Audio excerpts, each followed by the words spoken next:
یہ واقعہ میرے ماموں جان جو اب کافی عرصے سے امریکہ میں مقیم ہیں ان کے ساتھ شہر بہاولپور میں پیش آیا۔ یہ 1970 کی بات ہے۔ ان دنوں ماموں جان CA کے امتحان کی تیاری کر رہے تھے۔ شہر بہاولپور کا قدیم علاقہ فرید گیٹ ہمیشہ سے پر رونق رہا ہے۔ رات کے وقت ماموں جان کچھ خریدنے فرید گیٹ آئے، مطلوبہ سامان لے کر واپس روانہ ہو گئے۔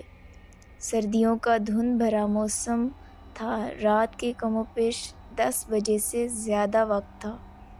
فرید گیٹ سے نکلتے ہی ان کو سڑک کے کنارے ہاتھ سے رکنے کا اشارہ کرتی ہوئی ایک عورت جو کہ ایک برقع پوش تھی نظر آئی۔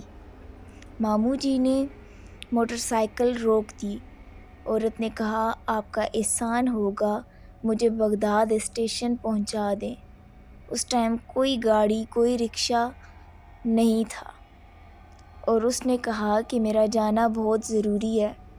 ماموں جان کا گھر بغداد اسٹیشن سے 1 کلومیٹر کے فاصلے پر تھا، لہٰذا انہوں نے اسے بیٹھنے کو کہہ دیا۔ وہ عورت ان کے پیچھے بیٹھ گئی۔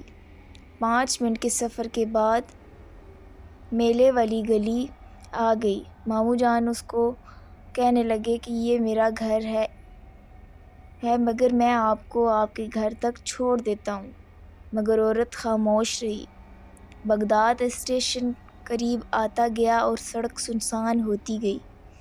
جو لوگ بہاولپور رہتے ہیں یا بہاولپور دیکھا ہوا ہے وہ سمجھ سکتے ہیں کہ ان دنوں بغداد اسٹیشن پر خالی جگہ پر کوارٹر ہوا کرتے تھے اور آبادی نہ ہونے کے قریب تھی۔ بغداد اسٹیشن کے سامنے مین روڈ پر موٹر سائیکل روک کر ماموں جان نے کہا کہ لیجئے، آپ کی منزل آ گئی۔ وہ عورت بولی، وہ سامنے تیسری گلی میں میرا کوارٹر ہے، وہاں اتار دیں۔ ماموں جان نے حامی بھر لی۔ 2 گلیوں کے سامنے سے گزرتے ہوئے ماموں جان کو یوں لگا جیسے موٹر سائیکل پہ وزن بڑھ گیا ہے۔ ماموں جان بولے، میری بہن وقت نہیں، اکیلے رات کو نہ نکلا کریں۔ وہ عورت خاموش رہی۔ تیسری گلی میں ایک کوارٹر تھا جو اندھیرے میں ڈوبا ہوا تھا۔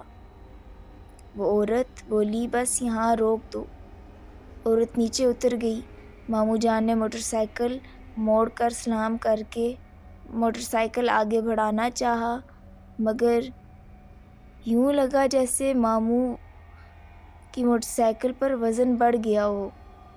موٹر سائیکل آگے بڑھنے کا نام ہی نہیں لے رہی تھی، حتیٰ کہ موٹر سائیکل رک گیا۔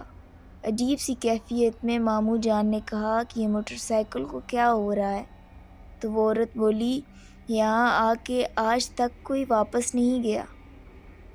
بڑی قسمت والا ہے تو کہ تیری ماں اس وقت تجھ پہ حفاظت کے لیے آیت الکرسی پڑھ کے پھونک رہی ہے۔ تیرے گلے میں جو تعویذ ہے وہ مجھے مجبور کر رہا ہے، ورنہ اب تک میں تیرا خون سارا نکال چکی ہوتی۔ ماموں جان نے کپکپاتے ہونٹوں سے اعوذ باللہ کہا اور موٹر سائیکل کو ریس دی۔ موٹر سائیکل فراٹے بھرتی چل پڑی۔ بقول ماموں جان کے انہیں نہیں پتا کہ کیسے راستہ کٹا، کیسے گھر آیا۔ گھر آ کے زور زور سے دروازہ بجایا کہ سب کی آنکھ کھل گئی۔ گھر جا کے کچھ حواس بحال ہوئے، گھر والوں کو سارا واقعہ سنایا۔ بات سنتے ہی نانی اماں نے کہا کہ ہاں، کچھ دیر پہلے تمہارا خیال آیا کہ تم ابھی تک گھر نہیں آئے تو میں نے آیت الکرسی پڑھ کے تمہارے تصور کر کے پھونکی۔ اس رات ماموں جان خوف کی وجہ سے سو نہ سکے۔ جب آنکھ لگتی ان کو لگتا کوئی ان کے پاؤں پہ انگلیاں پھیر رہا ہے۔ اس ساری رات پورے گھر میں عجیب بے چینی اور خوف طاری تھا۔ صبح گھر والوں نے محلے کی عورتیں بلوا کر آیت الکرسی اور درود شریف کا ورد کروایا تو گھر سے کچھ بے چینی ختم ہوئی۔ کچھ دن بعد ایک دوست کے ہمراہ میرے ماموں جان دوبارہ اسی جگہ پر گئے۔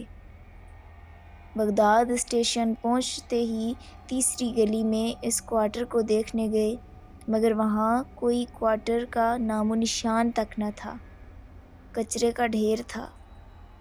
ماموں کو بہت حیرت ہوئی، اور یہ واقعہ ماموں کو ہمیشہ سے یاد ہے۔